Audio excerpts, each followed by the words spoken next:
What's good? It's Woog. Ryan Garcia knocks Oscar Duarte out in the 8th round. And I see a lot of criticism out there about Ryan Garcia's performance. A lot of the claims are valid, but I think that we should be giving Ryan Garcia a lot of credit for how this fight went down. Let's talk about it. I mean, Ryan Garcia is not the perfect boxer. I don't think anybody's under the delusion that he is just one of those boxers who check all the boxes, right? Who, has got all of their defensive flaws corrected, and where you can see the clear rounding out of his game to where he just appears like the complete package. Nobody's ever accused Ryan Garcia of being that. And I did think that we were going to see some different things, under the tutelage of Derrick James. Now, I don't think Derrick James is the one who taught him how to do that kind of poor man's Philly shell shoulder roll, where he was actually exposing a lot more of his back and, not so much shoulder, but actually giving Duarte his back and the side and back of his head, basically. It was ill-advised, and most people didn't like that. And, as long as the ref allows Ryan Garcia to get away with that, why not do it? I mean, there is the obvious danger of getting hit near the back of the head to where it can knock your equilibrium off and then you're in trouble, or, even getting hit in the side of the body or in the kidney liver area.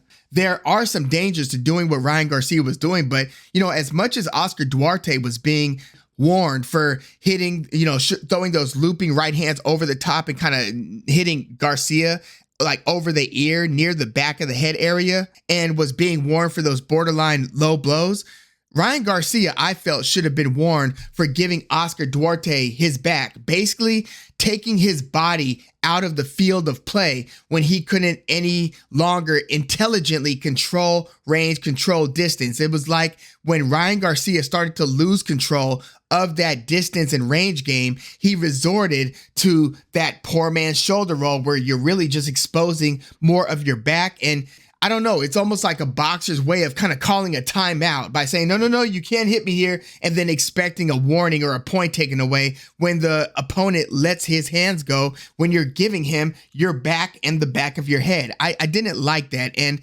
I, for a while, was kind of looking at that as a symptom of Ryan Garcia losing control. But in terms of the round by round scoring, I thought that the first round was close. I thought that after 6, it could be 4-2 Ryan Garcia, maybe 3-3. I know Boxing Scene gave the first 3 to Ryan Garcia, gave the 4th, 5th, and 6th to Duarte. I thought Ryan Garcia won the 4th, but I thought that the first round could have gone either way. So I thought Garcia won the 2nd through 4th. Thought that the 5th and the 6th were a lot closer to where you could give Duarte one or both of those rounds, the 5th and the 6th.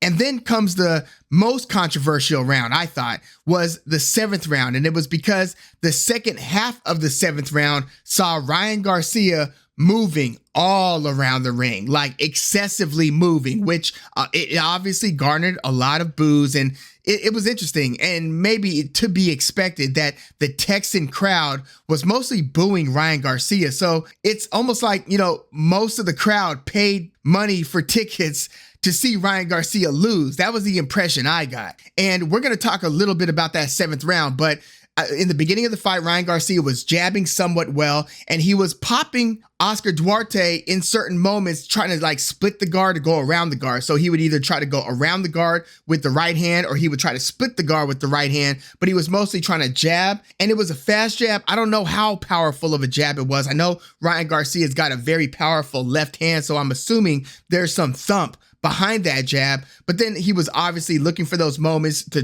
throw that hair trigger quick, that cat-like left hand hook that is Ryan Garcia's signature punch that can change the fight at any moment.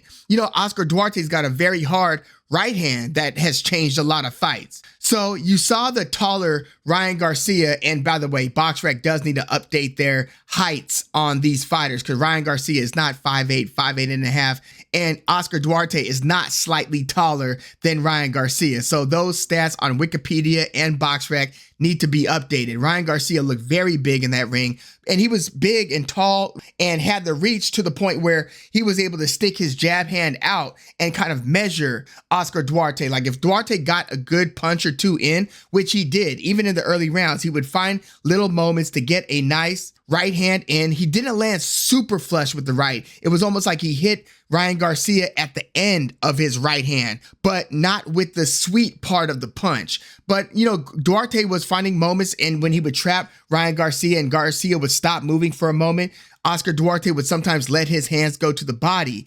And then so when you get around to the 7th round, after Oscar Duarte started to come on a lot more in the 5th and 6th round, again, those were close rounds where Duarte saw a lot more moments. You could arguably, again, give one or both of those 2 rounds to Duarte. So then you get into the 7th round. And in the first half of the 7th round, we saw a lot more of what we were seeing. We were seeing Duarte starting to close the distance a lot more. We were seeing Ryan Garcia giving Duarte a lot more of his back in the back of his head. And then Ryan Garcia started to move. And he was moving a lot laterally, just moving to the left and moving to the right. And then finding little opportunities to throw 1 or 2 hard shots and then to get back on the bike. I get that it's not a pleasing style to the eye. I get that it's very frustrating to watch. I didn't enjoy watching that, but strategically, I kind of liked what Ryan Garcia was doing. You saw that he was starting to lose control of the range and distance game. You saw that Duarte was starting to have more and more moments, getting to Ryan Garcia's body, getting to Ryan Garcia's head a little bit more. And Garcia, you could sense the discomfort in Garcia. So why not change things up by moving? I mean, you know, over the years, we've criticized Ryan Garcia for being what? A flat-footed fighter who just has this kind of like plodding, kind of stalking style where he's very stationary, looking to rip you with his signature left hand.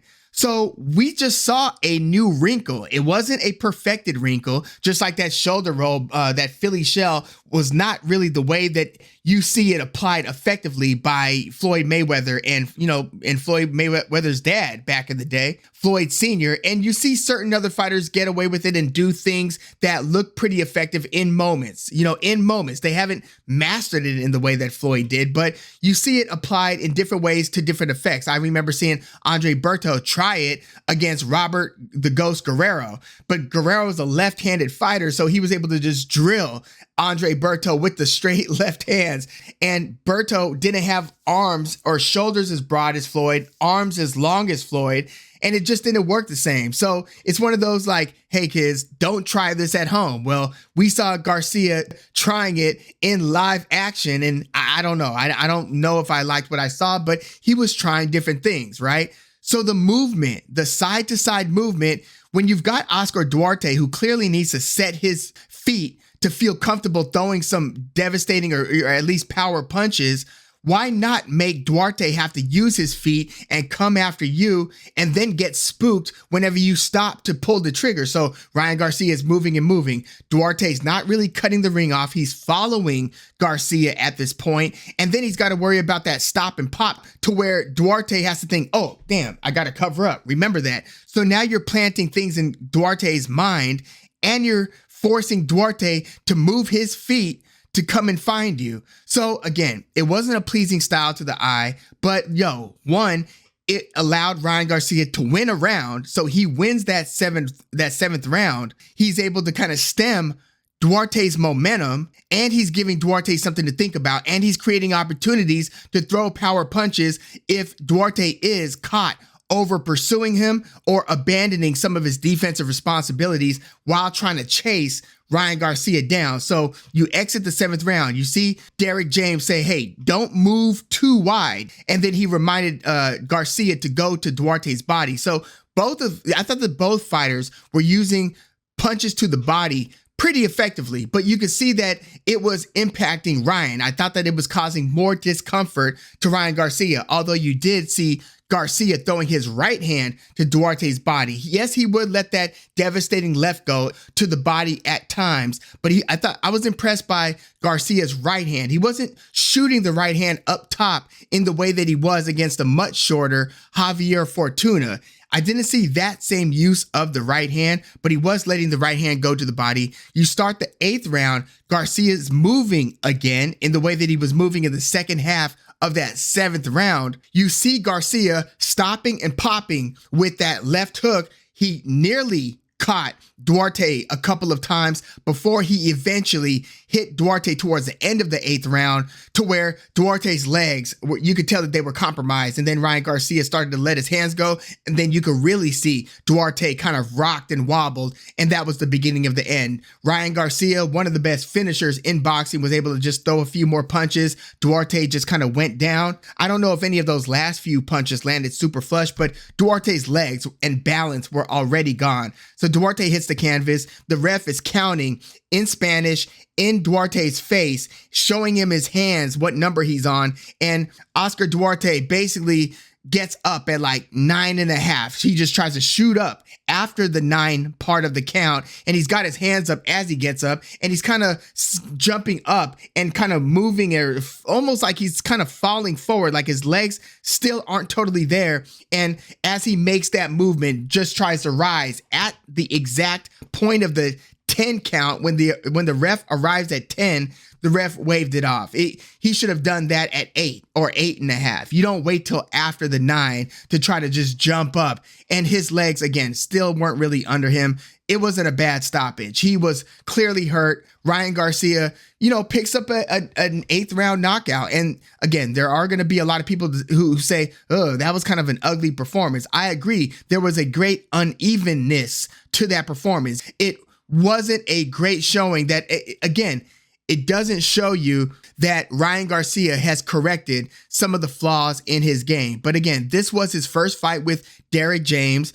And I didn't hate the strategy of the movement. Ryan Garcia was winning those rounds that he was moving. And keep in mind, Duarte, at least according to Boxing Scene, had won the 4th, 5th, and 6th. Certainly was in the running for winning the 5th and 6th. So you saw him start to build momentum. Ryan Garcia said as much after the fight. And I thought that Ryan Garcia's movement changed that momentum. It stemmed Duarte's momentum. It swung things back in Ryan Garcia. It forced Duarte to have to be the one to figure things out. Because when Duarte was closing the range, closing the distance, and you saw Ryan Garcia kind of in the trenches, probably not liking what he was feeling to the body, probably not liking that Duarte was getting so close to him and able to let his hands go and starting to build confidence, Garcia turned that around with that ugly movement, with that frustrating to watch, that frustrating movement. So no, it wasn't a crowd pleaser. Yes, those boos were warranted, but I thought that it was actually effective strategically. Now, would it have, ended up coming back to bite him if he kept on moving on his bike like that in the 9th, 10th, and 11th round? And, if the fight were to continue that long, and well, first of all, it's hard to keep on moving that much, just, endurance wise, fatigue wise. Like, I don't think that he could have sustained that same level of lateral movement through the 10th, 11th, and 12th without looking like he is absolutely running. Some will already criticize him of running in the 7th and 8th round here. I thought that it was effective. I thought that he was still using opportunities to stop and pop. Again, it was frustrating. I thought that it was effectively applied strategy. And no, it wasn't pretty. No, he didn't do it as well as, as other people. He's not Muhammad Ali out there, right?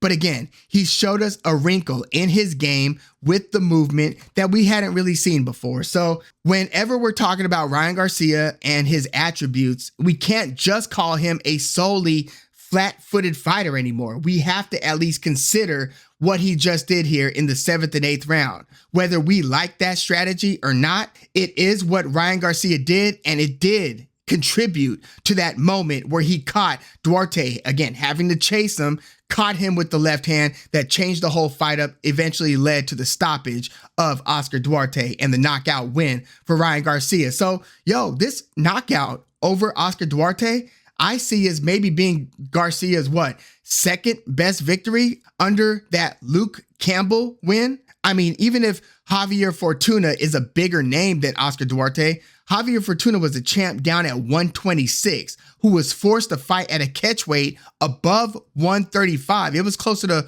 140, right? That Garcia versus Fortuna fight. So yeah, he beat Fortuna. He pretty much dominated and then stopped Fortuna. So, okay, props for that. But I thought that this knockout win over the very tough and game Oscar Duarte, who's a 135 guy, and they were both fighting at that 143 catch weight above 140, which, I do wonder, what does that mean is Ryan Garcia going to now settle back down whenever he fights either Rolly Romero or, O'Hara Davies, Ishmael Barroso, whatever they have going on in that little group of fighters where Rolly Romero is the WBA champ? I'm assuming Ryan Garcia is going to fight his next fight at, the proper 140 limit and not this 143 catch weight. But this win over Oscar Duarte, the way it's going to read, whatever you thought about his actual performance in the fight, and yes, he does still have flaws. He still, looks like the way that he was showing Duarte his back, it looked almost amateurish. It looked like something that you would expect the guys on that DAZN X series of influencer boxers. It's something that you would expect them to do because they don't know how to intelligently defend themselves within the realm of the rules, the allowable rules of boxing, being able to defend yourself without turning your whole back to the guy. It looked very weird. It did. So I'm sure that Ryan Garcia is going to work out different, components to his game, and we can debate the flaws in his defense, the flaws in his game, where he doesn't always maintain his defensive responsibility. A couple things that are beyond debate are his punching power, the speed of his punches. He carries his power late. This was an 8th round knockout, and now he's showing a little bit of movement. So again, regardless of what we think about his performance round over round against Duarte, which again, I didn't think it was terrible. I thought that he, again, won rounds 2 through 4. I thought things got a lot hairier towards the end of the 4th round and obviously the 5th and the 6th round. And then you had that moving in the 7th and 8th round. So again, it was an uneven performance. But when you look at the wins and losses and the opponent's face, this will register as a KO over Oscar Duarte, who only had one other loss in his career and had a very high knockout percentage. So this was a dangerous fighter who was coming in to take Garcia's head off eventually. And he was trying to break Garcia down to the body. Garcia was trying to limit his, Duarte's opportunities to let his hands go. And, Chris Mannix, and, it was interesting. They had on this DAZN broadcast, they had 2 boxers. You know how on ESPN for a while, they had Andre Ward and Timothy Bradley. Now they just have Timothy Bradley as the boxer analyst. In this one, they had Sergio Mora and Sean Porter. I kind of like that. And then you had the play-by-play commentator, and then you had Chris Mannix, who was just kind of chiming in here and there. So Mannix wasn't calling as much of the round-by-round action. He's rarely ever the play-by-play guy. That's not Mannix's role. He'll come in with the unofficial scorecard, and he'll lend some of that third man commentary. Well, in this one, he was the 4th man coming in with the unofficial scorecard, but only rarely, sporadically lending insight. Most of that non-play-by-play guy analysis and commentary was done by, again, the 2 boxers, Sergio Mora and Sean Porter. I kind of like that. We'll see how they work that out in the fights to come, at least on Golden Boy cards. I don't know if any of the Matchroom cards are going to feature both Sergio Mora and Sean Porter for the Matchroom fights that take place in the US especially. We'll see. But yeah, props to Ryan Garcia. He just scored an 8th round knockout over Oscar Duarte. His career is, there's always some drama attached to Ryan Garcia. I mean, he was a celebrity, super young. He's one of those fighters who gets, an ultra amount of hate. He gets hated on so badly. Some of it, for good reason, some of it for really no reason other than the fact that he's a young star in boxing who got famous before he got really, really good. And, some will argue that he's not really, really good. I would like to see his fight against Rolly Romero. I mean, I think that that's a interesting matchup. You got 2 guys with a lot of flaws, with a lot of power, who are looking to take your head off. And, and neither of those guys check all of the sweet science boxes. But again, I think that we are seeing new things added to Ryan Garcia's game. He just has to kind of work out the rough edges. He needs to get back in the ring. I don't know if his very next fight would be against Rolly Romero. They had to push that O'Hara Davies versus Ishmael Barroso fight back. So I don't know if you just have Ryan Garcia fight Rolly Romero. But Rolly Romero, I mean, he's coming back from injury. So do you want the first fight with Rolly Romero returning from injury to be against Ryan Garcia? I don't know about that. So I think the important thing is Ryan Garcia should get back in there like within the next like 6 months. He did fight twice in 2023 against Duarte Davis and now against Oscar Duarte, but you want him to stay pretty active, especially, working things out with Derrick James, his new trainer. He says that he wants to stay committed in this realm. So I'm assuming he's going to stay out in Texas, that he's going to stay training with Derrick James, and hopefully he could find some continuity in his career so we could see those marked improvements over time to where he can round out his game. In the meantime, he's a very kind of a confusing fighter, very, very dangerous fighter. And I mean, I, for one, can't wait to see his next fight. But yeah, let me know what you thought about Ryan Garcia versus Oscar Duarte. No, it wasn't a perfect performance, but I do think that we should be giving him a lot of credit for, again, winning some rounds and scoring the knockout.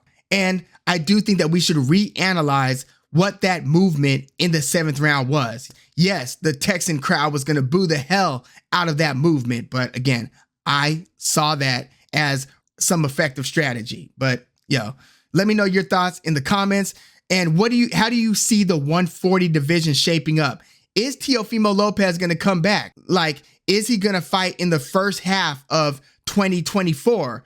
There's just a lot of questions to be answered. Will Subriel Matias get a meaningful fight against a meaningful named opponent in 2024? A lot of questions to be answered, especially given the promotional politics in the division. I mean, when is Jose Ramirez gonna come back? You know what I mean? And obviously we've got Devin Haney versus Regis Prograis, or should I say Regis Prograis versus Devin Haney this coming weekend. So yeah, there's a lot to be excited about. Let me know what you think about where Ryan Garcia makes his impact in the 140-pound landscape. Please like the video, subscribe to the channel if you are into the fight talk. I'm Woog. Thanks for tuning in.